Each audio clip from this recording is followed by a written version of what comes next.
Hi guys! Magandang gabi! Welcome back po dito sa Gandara Sir Channel for Showbiz Update.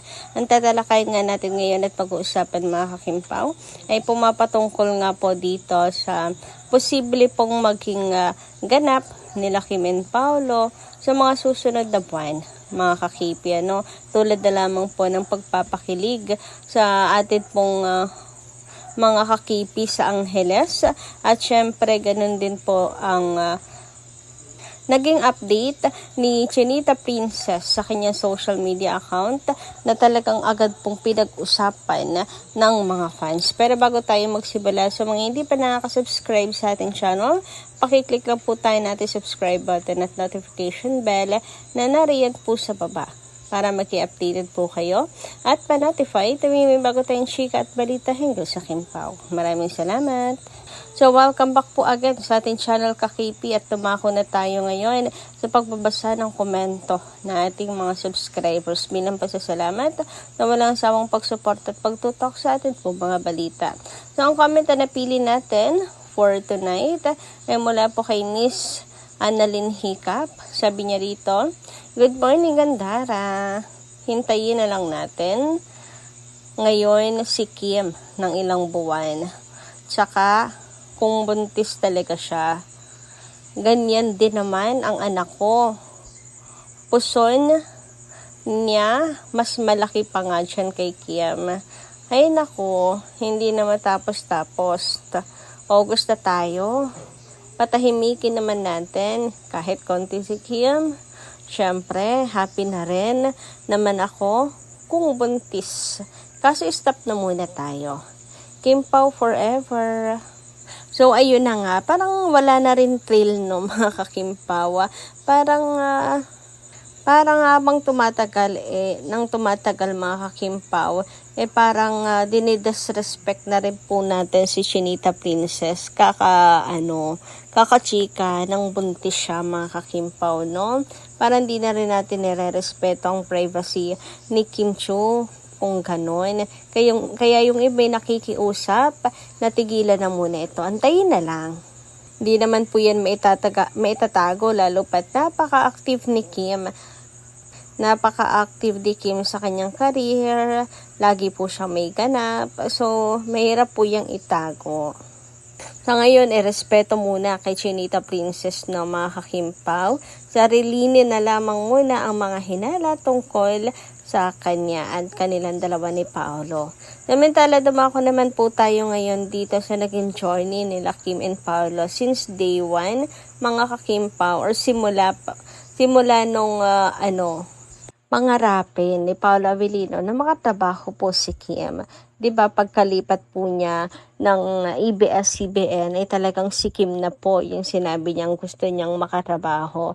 Tagal din po bago po grinant ng Panginoon yung kanyang dalangin or ang request mga kakimpaw.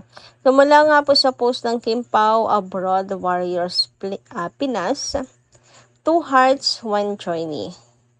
Witnessing the magic of Kimpaw from screen to forever. Ay, pa lang, title pa lang.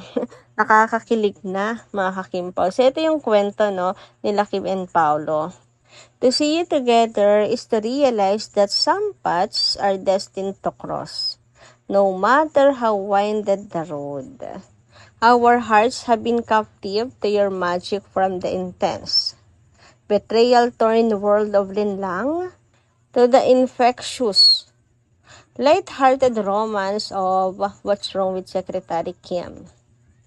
You made us believe in miracles through the box office triumph of My Love Will Make You Disappear, where you conquered every course, and you left us utterly spellbound with the dark, gripping mysteries of the alibi.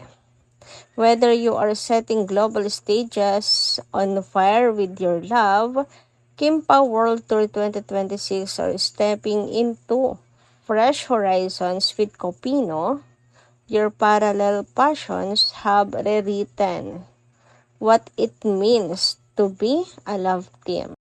We, your fans, stand as the witness to a bond that blurs fiction and reality.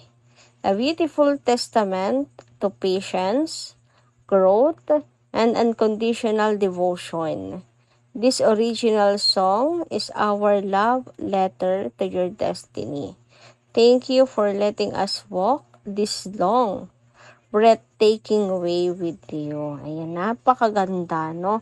Itong sulat na to ng Kim Pao Abroad Warriors para sa Kim Pao. Yes, thank you so much kay Kim and Paolo for letting us walk this long with them.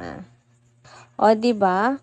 Grabe, Ramlin lang, their first project together, to ngayon, na may ginagawa pong movie, and may gagawin pang Kopino. Wala, pa ilang project na yan. Paanim na project na together, mga kakimpaw. Ang lalaking ayaw pong nai-stuck sa love team, meron na pong pang-anim na project with his favorite person, Chinita Princess.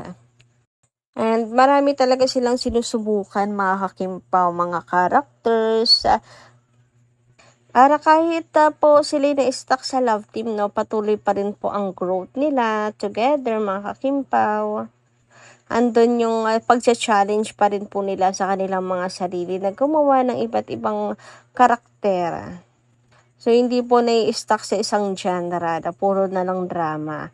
Nag-romcom ang Kim Pao, heavy drama, tapos suspense romance, so ano pa ang mga pwedeng gawin nila Kim and Paolo. And ang nakakatawa dito, mga kakimpaw, makikita mo rin kay Paolo Avellino na wala na rin po siyang plano na wala na rin po siyang planong humiwalay sa Kim Pao. Kumbaga, stuck na po siya dyan. Sabi nga niya, kay Kim ang bagsak niya. So, bagsak na talaga. Wala nang kasunod, mga kakipi. Kay Kim na talaga nakakulong ang kanyang mundo. Kasi si Kim na ngayon ang kanyang mundo. Huy, grabe, singit pa talaga yun. Anyway, dumako naman po tayo dito sa ASAP XP Pampanga, mga kakimpaw. So, meron po tayong nasagap po na chika, nasa September 13, 2026, mga kakimpaw, ay ang asa po ay nasa Lapid Arena, Angeles City, mga kakipi. Sabi nga dito, malugod ming kapamilya Kapampangan, magsadya tana po para King ASAP XP Pampanga. Wala akong naintindihan doon. Siguro maligod po namin kayong inaanyayahan siguro yun, mga kapamilya. Basta parang ganun. And sabi nga po ng Kim Paulandia, sana kasama po dyan si Kim and Paolo na magpapakilig, mga kakipi. Sana po ay kasama ang Kim Pao. Pero 'di ba, bisihan po sina Kim and Paolo ngayon sa kanila pong shooting. Pero siguro naman may time sila for this. Sana, para another event na naman kina Kim and Paolo. Alam niyo naman ang Kim Paulandia, ang bilis pong mamiss ang Kim Pao. Isang araw lang walang update, miss na. Yung tipong tambak yung ayuda, pero hindi ka na magkaunda o gaga sa ayuda. Tapos, mawala lang na isang araw, maghahanap ka na naman. Ganun ka-invested, kasi ganun po nila kamahal sina Kim and Paolo. Happy feel talaga nila yan araw-araw. Samantala, narito naman po ang update ni Chinita Princess kahapon, mga kakimpaw. Ayan, naginabi na nga po siya sa kanilang ganap, mga kakipi. At talagang napaka maulan, kaya yung iba hindi po maiwasang mag-alala. Siyempre, mga kakimpaw, kasi maulan, gabi na malamig, mga kakipi, diba? So, ito nga pong update ni Chinita Princess. Survived today's long day from yesterday's long day. Time to prep for tomorrow's long day. Grabe. Sobrang wala pong pahinga ang Kim Pao, no? And, ganun pa man, dahil nga gabi na, mga Kim Pao, syempre hindi po maiwasan na isipin po ng Kim Paulandias na ang naghatid kay Kim or hinatid ni Paulo si Kim sa kanyang pag-uwi mga kakimpaw para masiguradong safe po ito. So, hindi po pinakita ni Kim sinong driver dito mga kakimpaw, pero malay nyo daw si Paulo po ito, siya ang naghatid kay Kim pauwi.